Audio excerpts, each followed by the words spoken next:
Steve! Oh my goodness! Holy sh!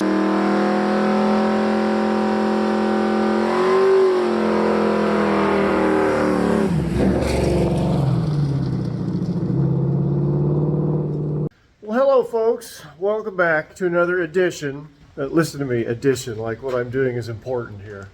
Anyway, episode edition, whatever, of Misfit Toys.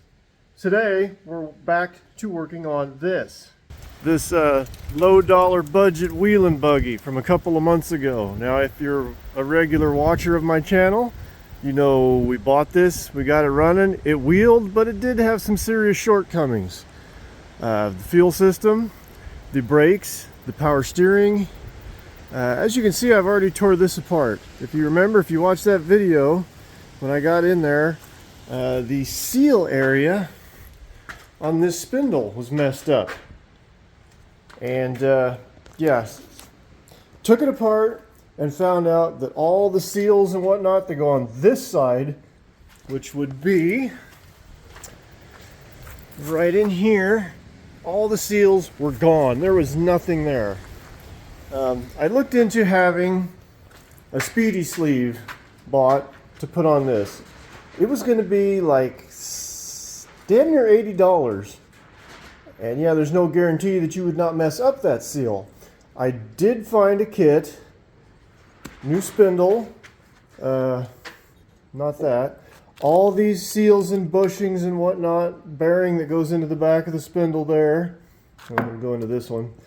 This was all, yeah, lock nuts. This was all $130 some. I thought that was a better investment than spending damn near $80 and then chance ruining that anyway, and then still have to buy all these individual pieces. I did have to take this out of my stash. This is, they call it a slinger, but I'd like to prefer to think more of it as a seal mounting flange. We'll show you how that goes on. And then I did have to get an actual seal that goes into the back side of the hub there. Anyway, let's get started right there.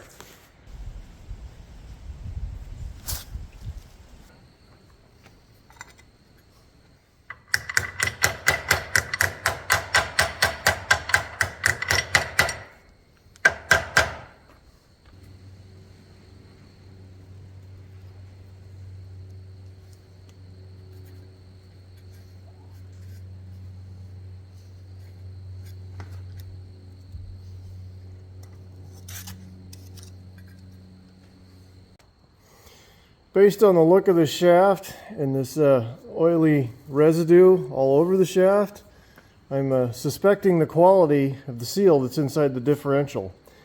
Right now would be a good time to do it while I've already got it part way apart, but I'm not going to. I have a lot of work to do on this buggy. I've got maybe just slightly over a week's worth of time to get it done. I'm just going to put it back together. We'll deal with this later.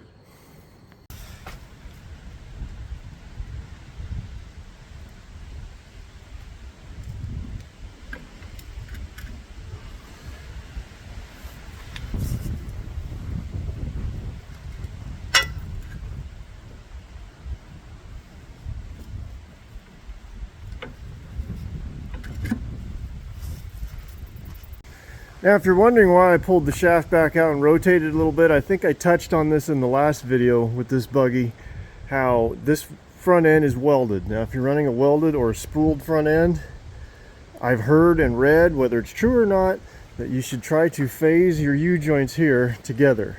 And these were out of phase. Maybe that was part of why it steered so bad. Maybe not. Maybe it's all bullshit. It couldn't hurt anyway. So as you can see, that one has now in phase with this one. Let's move on. Let's pet the kitty first. Yeah, you like some pettings, don't ya?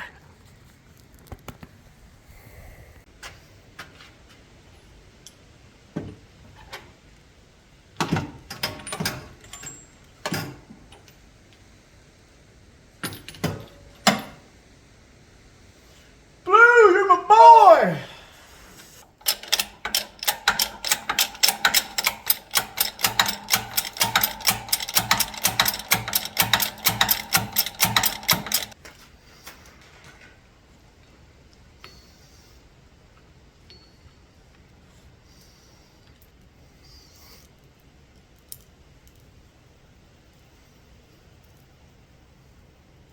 Alright folks, I'm going to be honest with you. I never have known which way this seal goes in. I always put it in with the that channel facing out away from the spindle, just because it seems to fit a little better that way in my opinion. I'm sure a good number of my viewers don't watch my videos for educational or entertainment value. You watch it to see how bad I screw things up. So those of you that are watching for that reason, you can tell me in the comments which way this thing should go. But I'm going to do it just like so.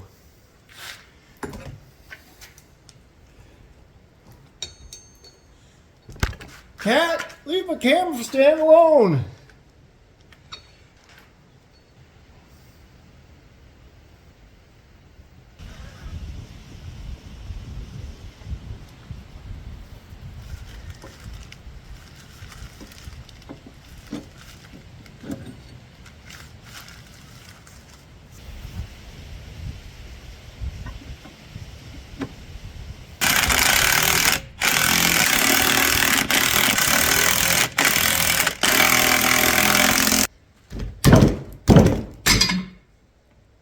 Now thankfully, when this thing got wheeled before, it didn't get any mud intrusion into here for some reason, which I didn't get it on film, but he did go through a pretty good sized mud hole, but he was in and out pretty quick.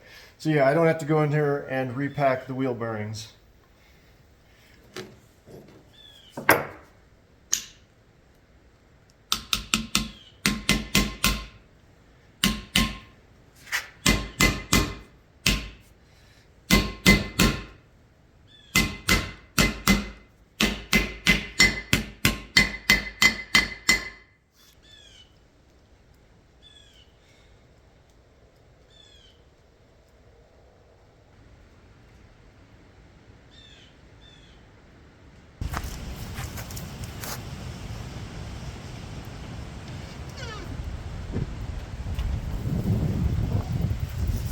And Mr. Jesse Soden, if you're out there watching, I did put a new wheel stud on. See it right there.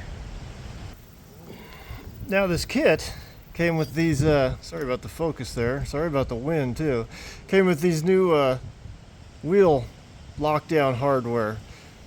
It did have before this thing where you put the one nut on and then you bent these tabs over. This one is simpler, but I think these are a superior design. Alright, so I got it all on there and snugged down. I do have some concerns. It turns pretty hard. I don't know. Maybe it's that spindle. Probably made in China. Everything else is anymore. But we're going to run it anyway. We'll check it after the next wheeling trip. See if any bad sounds or slop has developed at that point. I'm going to go ahead and get the brakes on, the drive puck, and the dust cover. Alright, the drive puck is in there, but as you can see, there's not enough of the axle sticking through to get the snap ring on. A little trick to that for any of you that haven't done this before. Get you a pry bar or screwdriver, stick it right in there in the axle, pry it out. Bam!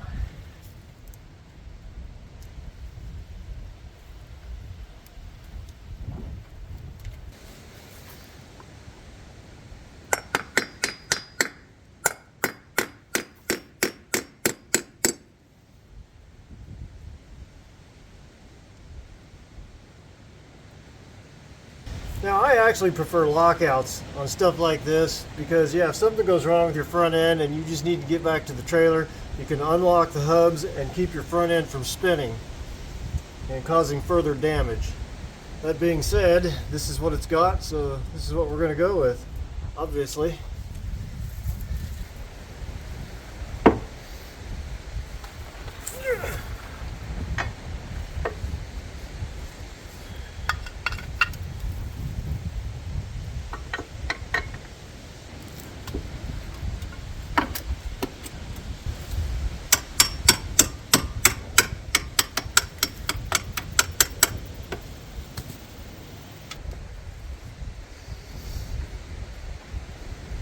Alright, now before I put the tire and wheel back on, let's kind of start to address the fuel system.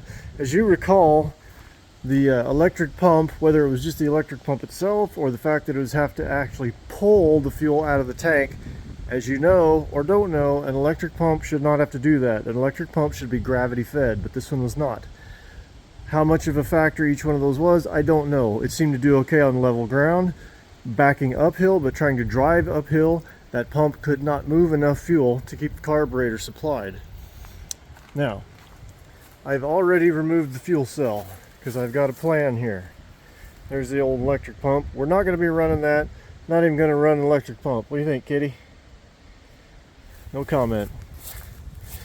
What I've decided to do is go ahead and run a mechanical pump like this already has on it. I've got a brand new one to put on it.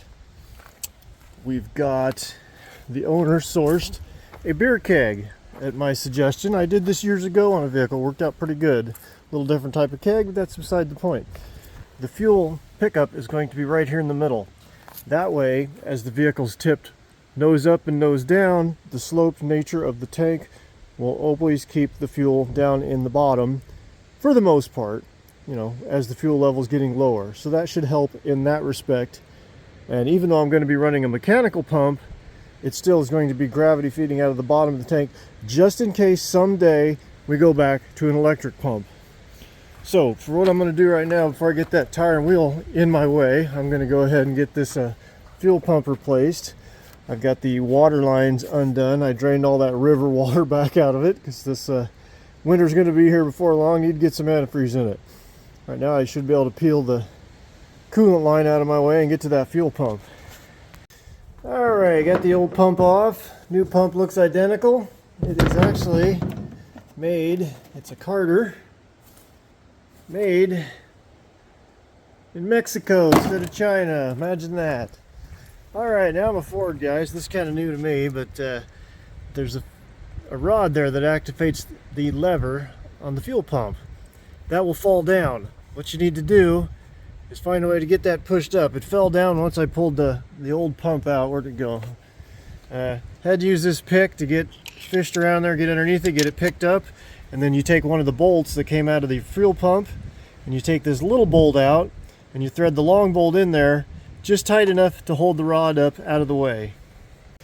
Alright, new fuel pump is on there. I did have to rotate the engine a little bit in order to get the fuel pump push rod to fit up in there a little bit tighter enough to get the thread started. After that, everything went to plan. Obviously, don't forget to take the long bolt back out of there, put it back in, and put the little bolt back into there. There it is. Anyway, there's already a fuel line on here, but I'm not going to use that. I don't know how long that has sat here, how much rust and crud and filth is in it. I will be replacing that with an aluminum line when the time comes. Alright, I spent what I had left of the afternoon removing all the old fuel supply lines, the used ones and the unused ones. Did manage to come up with enough to make the line from the fuel pump to the carburetor. Still running through a filter, and there will be a filter back there once I get the new tank made. Sun's getting low in the sky.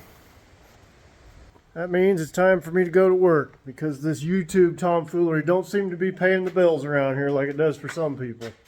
Later, fartwads.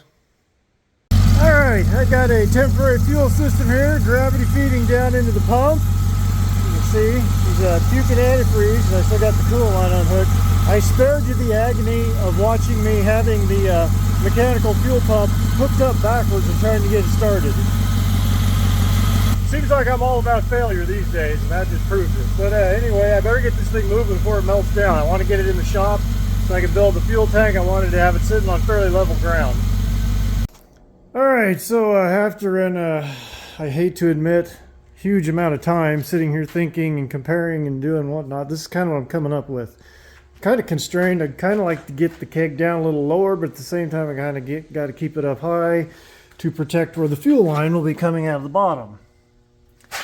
I think I'm going to run a T here, and then one side of the T will run over into that frame rail to stay away from the exhaust. The other side of the T I'll have a 90 and it'll run forward through this cross member.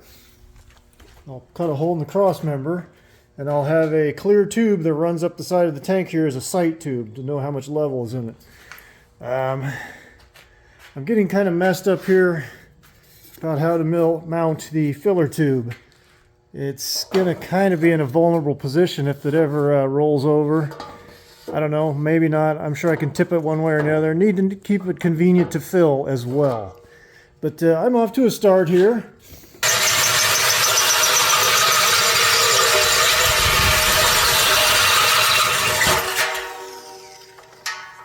I didn't really need this hole made yet, but this thing has stale, nasty beer in it, so I figured go ahead and get this hole cut out. Maybe some of that stuff will get dried out. And hopefully I got it where it's going to be useful.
Well, there is your finished result. Got the sight tube over here running down the front of the tank. Hooks in right there. Now, I'm not real happy about how low this hangs. Granted, it's not low if this were a street-going vehicle, and it'll probably be fine. I guess the biggest concern is you start backing up over trees and brush. Something could get in there and grab that, but it is what it is. That's as tight as I could get it tucked up in there. I considered redoing the T and welding that right to the bottom of the tank, but I figured it was going to be really hard to get a good weld right in here on these two sides. But there it is. Time to move on to something else. I think I'm going to tackle these brakes. Now, if you remember right from the first video, there were two issues with the brakes. Number one, this caliper here was starting to drag. Now, whether it's the caliper or maybe the rubber line there is internally collapsing and not letting the pressure back out of the caliper is irrelevant, because these calipers, there's just way too much braking for the rear of this vehicle. So I'm just going to take both of those off. I got these GM full-size calipers here. Got these mounts I scrounged up out of the shed. I'll try to whittle those down, put them on there. The second issue with the brakes was where this master cylinder was located, right next to that header. And as I mentioned in the other video, I did not actually see it happen, but the owner told me that someone else told him that his brake fluid was boiling out of there at one point. Now the brakes are still working on this. I could just take that whole booster and master cylinder and just move it up. But I'm not going to. Who knows how many times this thing's been cooked or how much life it has left in it because of that being cooked constantly. So I went to the junkyard and got this Hydro Boost unit. This is out of a 04 Tahoe, or yeah, something like that, some sort of a large GM SUV. We're going to be putting that on, but today I'm going to concentrate on getting these rear brakes off of there. Alright, all torn down to the mounting bracket. For those of you that are not familiar with it, that is a like 78, 79 Ford F-250 front caliper bracket from a four-wheel drive axle, Dana 44. It is welded on there, which doesn't surprise me. So I am going to have to cut that off in pieces, and that's going to take a while. I was kind of surprised, and I don't know why I was surprised, when I pulled the axle shafts out to find these were 23 spline axles. So this is an old housing, which again, as I said, it shouldn't have surprised me, because chances are that axle was out of, oh, I don't know what, I think from 50s to the early 70s, these 23 spline axles were. And it's probably something from the 50s or 60s, I would bet. And it probably had that 589 gearing in its stock. I'd get started cutting them off, but I'm expecting a phone call at any moment, so I won't be able to hear the phone call. I think until that happens, which probably won't be today, cutting them off, not the phone call, I will put another ignition switch in it. This will be the third damn one. The first one, if you watch the video, it had a dead spot in it when you were trying to crank it, if I remember right. And the one that's in here currently, it is just the opposite. You think you have it off? Well, you do have the key in the off position. And I came out here one day and the fans were running. And I jiggled the switch around and okay, yeah, there was instead of a dead spot, it had a live spot in the off position. You could jiggle it around and get everything to shut off, and you walk away and you get 10 feet away and all of a sudden everything turns back on again. So, hey, let's try another one. Damn cheap Chinese crap anymore. Now, the wheeling trip I was trying to get this ready for has done and gone and is long past view in the rear view mirror. The owner could not make the event, so this has just been sitting in my shop for, oh man, probably 2 months. Well, if you've been watching my channel, you know that my projects take a long damn time. I don't have the luxury of other YouTubers that are, doing this as a living. This is just kind of a little side hustle for me. But anyway, I do need to get this thing out of here. Winter is pretty much upon us now, and I need to use my shop to do some, pull some engines and do some engine swapping. So.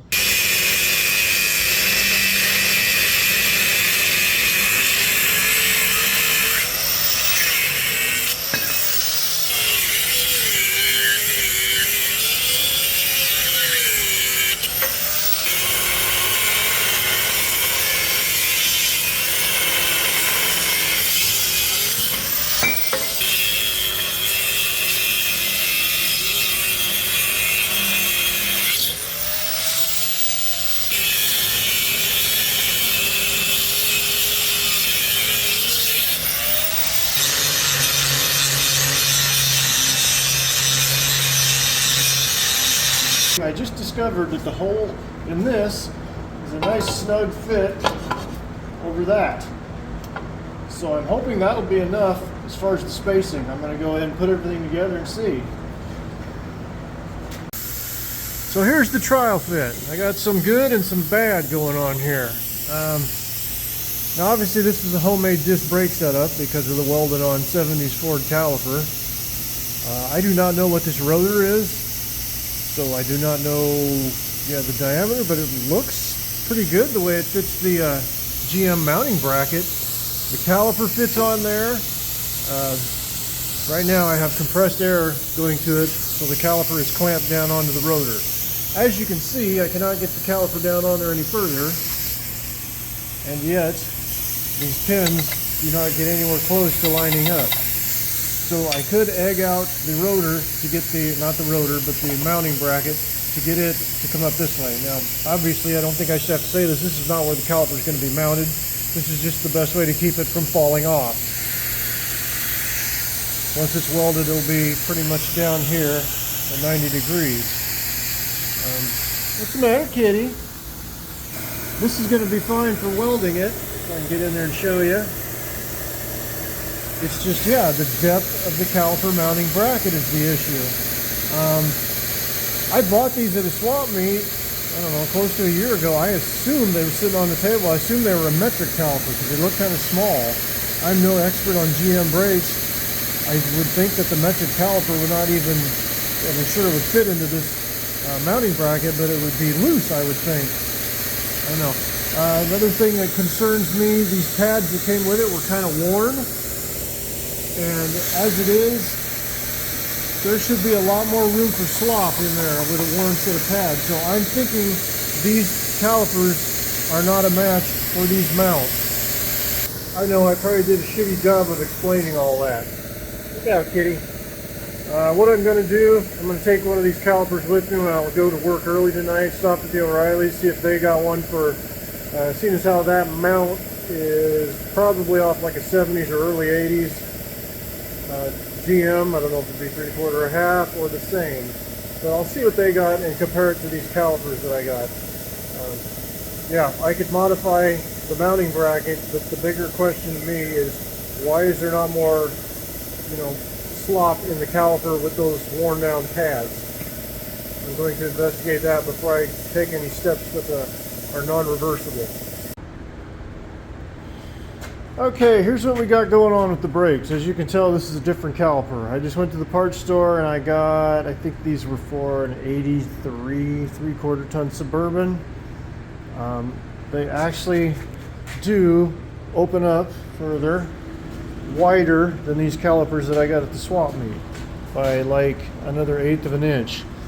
I really would rather use these ones though because they have a smaller piston because it does not need that much brake. So I tried my damnedest to get this to work. I got a new set of brake pads just to try, and I could not get this thing to open up far enough to fit over the rotor. I even took these extra little tin plates off and it just won't make it. So I guess I will be using the new ones.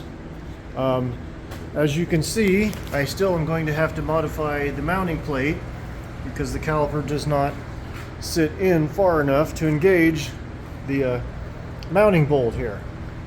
But I don't know, I'm no expert on GM brakes. I thought full-size caliper was a full-size caliper as far as the mounting goes.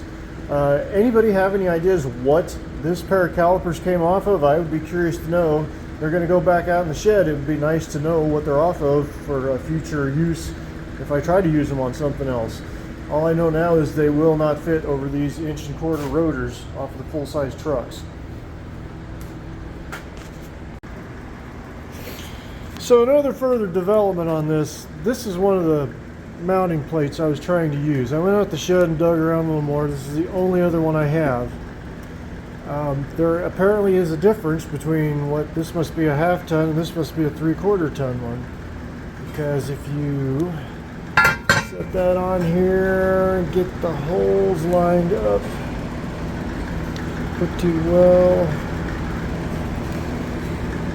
level it up. Now you can see there's about a 1/2 inch of a difference, but the caliper is spaced out further on the 3/4 ton mount, which looks to be exactly what I need. As I mentioned, I only have one of these.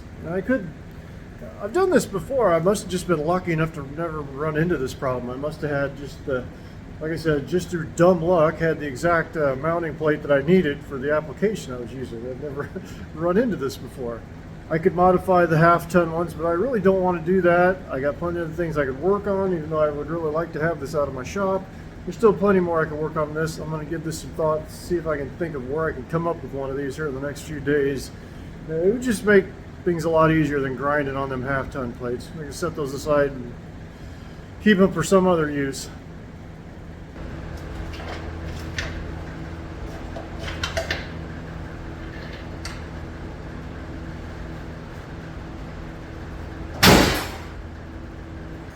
Alright, now I've spent way too much time thinking and measuring and contemplating. Obviously I want to get this thing mounted up high and away from the engine to get it away from the heat and to make the engine easier to work on. The biggest problem I was having was where to mount to leave room for the pedal pivot and all that, and hydraulic lines, but I don't know, honestly the hydraulic lines aren't an issue. I can bring them around here. I finally decided I was just overthinking this shit too much. So just get it up high and away from the engine, and if I have to, I can use the existing bolts to build my pedal mount from and just modify it from there.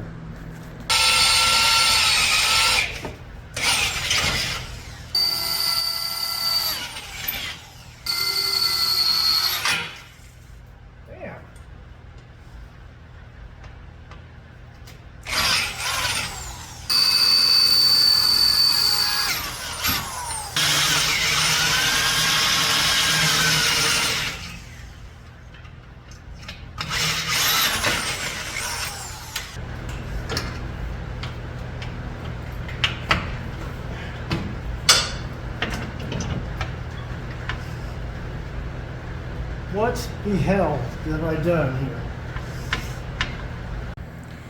So like the big old dummy that I am, I measured across here, and then I went down here and I assumed it was all square. As you can see, it is not.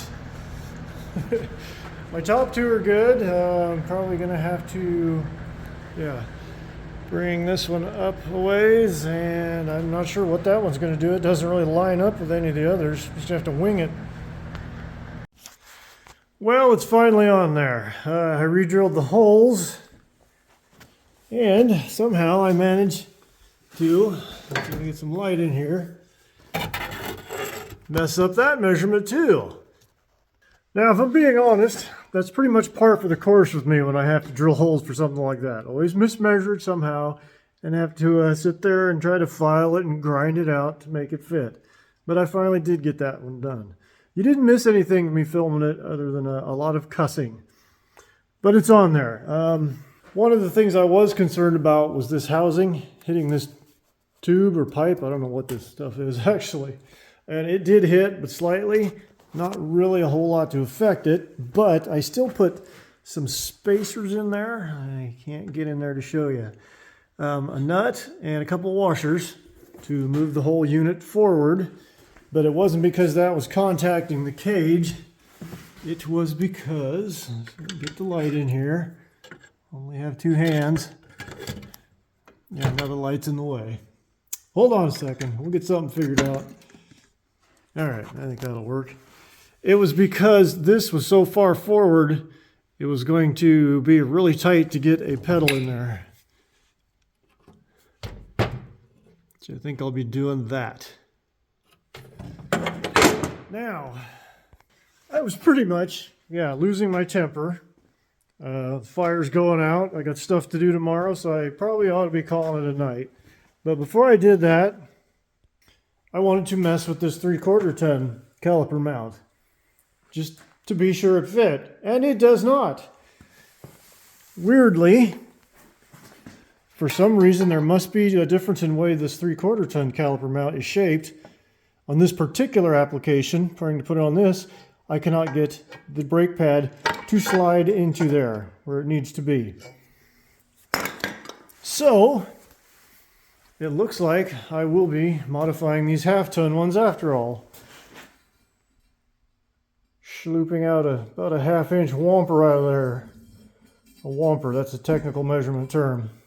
Okay, so I pulled the mounting plates off just to show you that there is a difference. The one on the left is the 3/4 ton one on the right's the 1/2 ton. You can see the 1/2 ton has definitely more drop in it, backspace, whatever you want to call it, but there is a difference.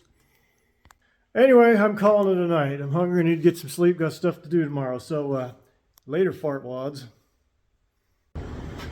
All right, folks, back at it out here. I think it's been a couple weeks since I did anything with this buggy. Weather's been actually kind of nice outside, so I've been doing other things, but it's gotten cold, so it's time to work inside. Got the heater going back here, as you can see. Got brake parts, I got some brake lines from Rock Auto, and I've come up with my final plan, which is going to be to egg these holes out a 1/2 inch. I found this, I keep a variety of these holes and scrap and whatnot hanging over here for doing just such occasion things. Which I will use this as a guide with my plasma cutter, maybe right about there. I think I might have killed my old trusty DeWalt 4.5 inch grinder outside doing something else earlier today. It's cooling off now, but I do have this 4-inch one to fall back on. But anyway, I think right now I'm going to pop that cover off there based on the nastiness of the gear oil that was in the hubs, get this stuff draining, and then I can move on to the brakes again while this is getting drained out.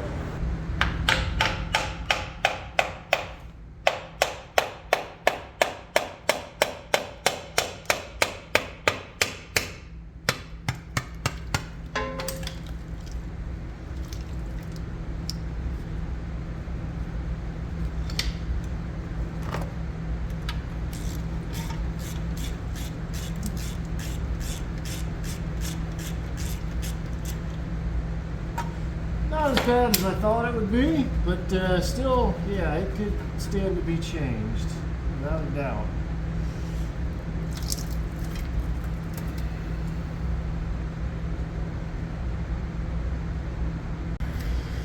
A little bit of rust on the ring gear from it sitting, but a good spot of it right there. But not terrible. You can see right there the welds are holding the spider gears from turning, making it into a spool. Interesting thing about this case, this is a two-piece case, as you can see, and Detroit lockers for this are actually, well, I'm not going to say cheap, but cheaper as compared to the Detroit lockers you have to get where you have to buy the whole damn case. But, it's welded, and that is good enough for a trail rig. Got the gear oil there, getting some radiant heat off of the stove. Let's get back to the brakes, shall we?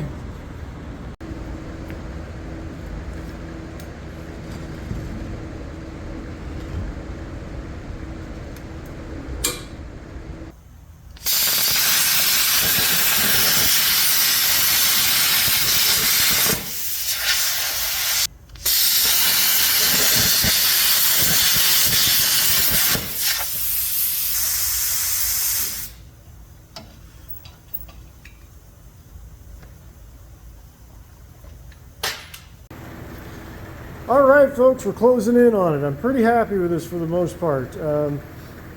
There's a few key things you need to look out for here before you weld her down good. Because I egged out that backing plate, mounting plate, whatever the hell you want to call it, I had everything assembled, and I just let the gravity pull it down. And then I put the compressed air to it with this fitting I made out of line and fittings and whatnot. Nothing special, just stuff you can find at the hardware store or auto parts store. With it hanging down at the bottom, and I put the air to it, it clamped the caliper onto the rotor. And I got the caliper squared up on the rotor and clamped down, you know, as far away from the center of the rotor as possible. Once it was clamped, I swung it up here and wired it into place into the position I wanted. Now in that respect, you want to make sure your bleeder screw, or bleeder valve, is pointed straight up in relation to the piston for bleeding purposes. Now then, the third thing you want to watch for. On these, because it's a single piston caliper, as the pad over here wears, the caliper will move this way. So before you weld this thing in place, you want to make sure you pull your caliper as far over this way as possible, but not so much that the caliper is actually touching the backing plate. You want to have just a slight little bit of gap there for when it is time to put in new pads, so you won't be struggling to get them in. I'm pretty damned happy with the way this is. I'm going to go ahead and get her welded on.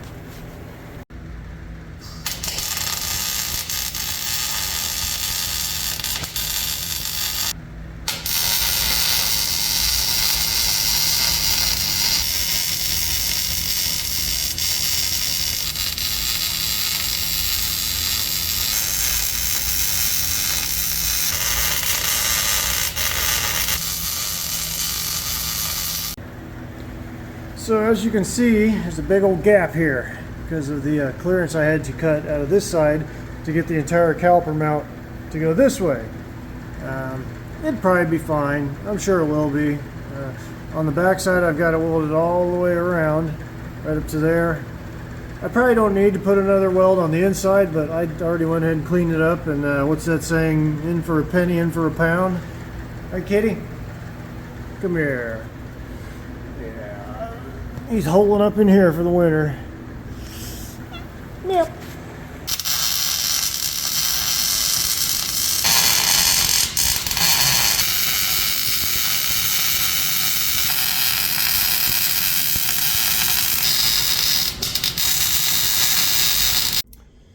So this side's done, other than sliding the axle shaft in. I do need to redo the brake line mounts because they were rusted and they broke off like they typically do here. But anyway, I'm out of time for today. Got an appointment I got to go to. Go ahead and grab a shower first. Let's see how that DeWalt grinder's sounding, shall we?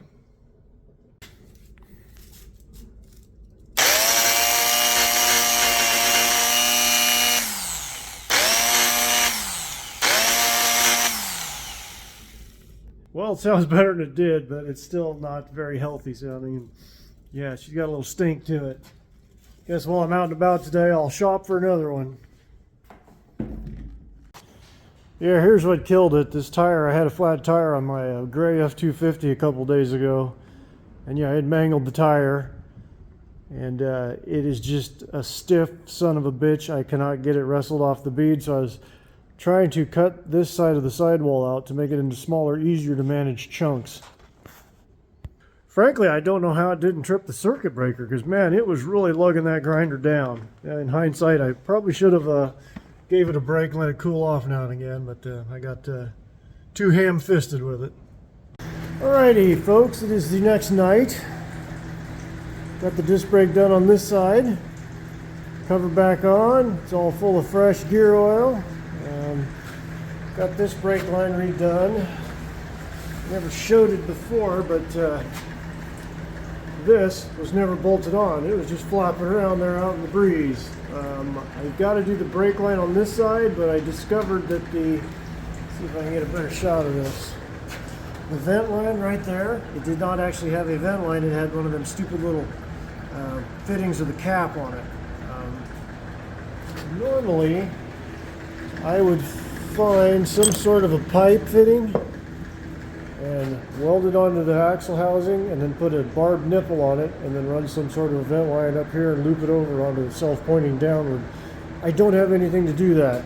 I was going to run the other brake line, but running the brake line will get in the way of me welding the fitting onto there. So I guess I've done all I can do for back here.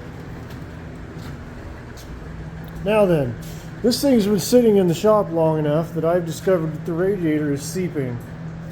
That's probably why when we were wheeling it last time, it seemed to be doing great, then all of a sudden it tried to melt down. We were wheeling in the rain that morning, so yeah, the radiator leaking, who was going to notice that everything was wet back here, and it probably just reached a point where it didn't have enough coolant in it, and so to cure that, I'm going to go ahead and set this up with a different radiator setup. I have no idea what that radiator's out of, and I think I can make a better, lighter mount anyway. I'm probably going to hit the junkyards and look for like a radiator out of a, I don't know, late 80s, mid 90s Ford big block truck. Those seem to work pretty good for me. I'll see what else I can find in the junkyard first. But what I'm going to do also is remove this aluminum plate right here, and this one, and this one, and the seats. Now the reason I'm going to remove these aluminum plates, that will shed a few pounds just by itself, but these plates serve no purpose except once mud does land in them, it stays there. So that's that much more extra weight that these are going to hold in. Now the owner's supposed to be here in a couple days. Another good reason for stripping all that out and getting the seats out of there. Maybe he'll have time we can mess around and mock up a seat and see where it needs to be, and then I can build everything back in after we've got the seat positioned. Making pretty decent progress here. Got the fans, the radiator, and the radiator mount out. Oh my god, that thing was a heavy son of a bitch. Oh, back to it. I should have been filming that. What's going on here is these annoying little bastards. All you can get is an Allen wrench, a fairly small one into that, and they won't turn. So I'm resorting to using the grinder and grinding the heads off. As you can see, it was under some tension and it popped up there.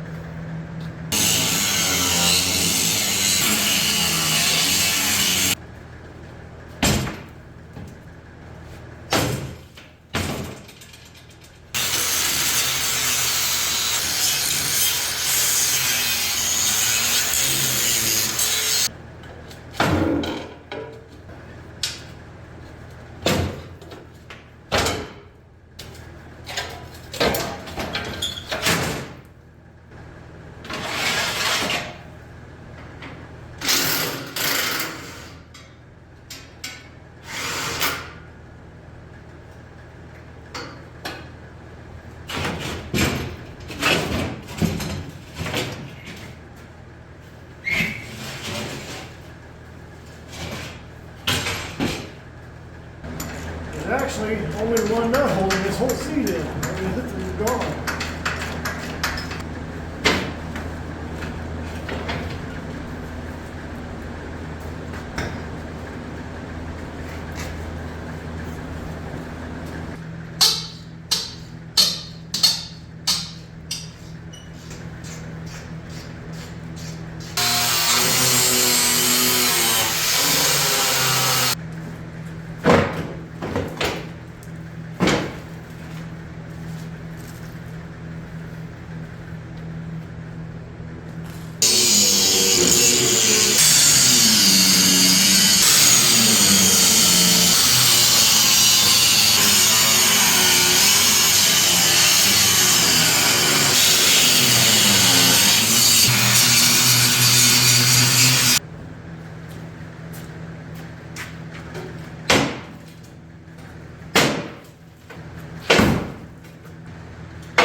Well, there she is, stripped down as much as I'm going to get it tonight, which is pretty much what I was going to do. I think I'm going to rip these floors down underneath here because they don't do anything either, but I'm not going to do that tonight. I've had enough. My back is sore. I'm tired. It's time to go in. Time to call it a night. Oh, and exposing this, I found, I don't know if it's showing up there. Yeah, see there? There's a crack in that tube for the anti-wrap bar. So that was good that I exposed that, and it'll be easier to fix now. So it's the next day as usual. At least it's the next day instead of a few days or a couple of weeks or a couple of months. But anyway, I'm back out here. As you can see, I've got what little of the floor that remained out of here. I did come out here today to work on this Peerless 820 transaxles, locking that up, but I figured I'd go ahead and get those floors trimmed down while the stove's getting the shop warmed up.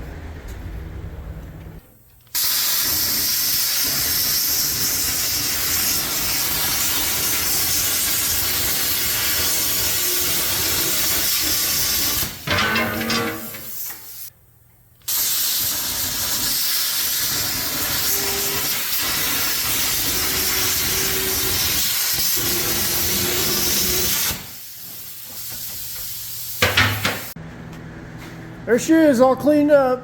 Other than, a couple brake fittings, I can't do anything more with it.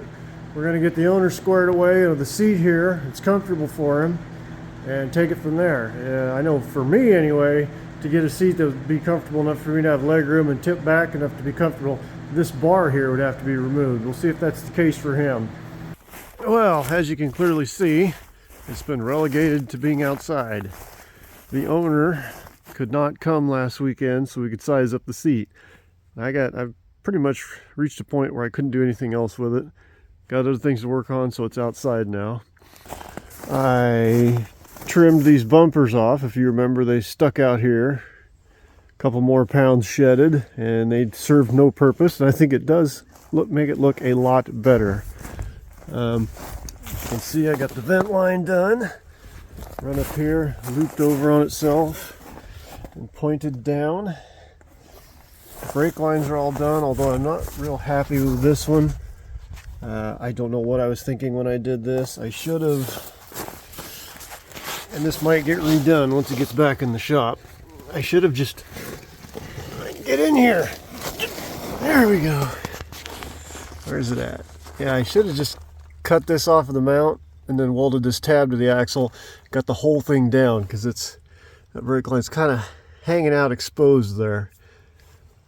Now, I also figured out why this was not, or I assume this is why, this was not bolted down. This end was loose as well. I fixed that. I drilled a hole and I got it anchored in there. When I went to pick this whole rig up to move it out here, the axle dropped and this was very tight. So that might need to find a longer line there. I did go ahead and replace the rear brake line that ran in the frame here. It was annoying the hell out of me. I think it's still hanging here. Yeah, it had a bunch of unions on it. Where else was it? Yeah, it had a brake light switch and it had a loop in it. I can't judge too much about the loop thing. I used to do that on vehicles all the time before I had a flaring tool. You had to go to the parts store and get a line that was too long and then just find a way to creatively loop it to take up the extra. But yeah, it was just irritating me how that looked, and I had some brake lines, so I redid that. While it sits out here, I have made sure all of the, where'd they go? Yeah, those are the transmission lines, all the hydraulic lines, and anything that I could, like this, I have them pointed downward, so they won't get snow and rain in them.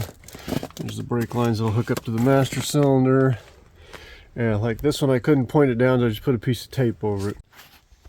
Also, this past weekend, the owner, back when we bought this, was talking about he wanted to get a matching set of green harnesses for it. And I found these at a swap meet. They are rather cool. 50 cal racing, never heard of such a brand, but they're more than I would have paid for belts for mine, but I get it. They're green and they're what he wanted. So, you know, you're going to pay for more than that. Around here, there's so many stock car racers and drag racers that you can find outdated belts at swap meets. I wouldn't pay any more than $10 or $15 a set. These were 50 for both. When I say 10 or 15, that's like for one set of belts for one person. But like I said, they're what he wanted, so that kind of makes it a little extra valuable. It's worth paying a little extra if there's something special about them that you were looking for. Right, kitty? She's all locked up. This is Mom's cat. I promised Mom I would look after her after she passed away. Unfortunately, you can see by her ears, they've been frostbit before, and it's pretty cold out. So this is how I take care of her. She gets brought in the shop and locked in here. I can't let her roam free because of that guy up there. She always attacks him. When the weather warms up a little bit more, she'll get turned back out. She don't mind.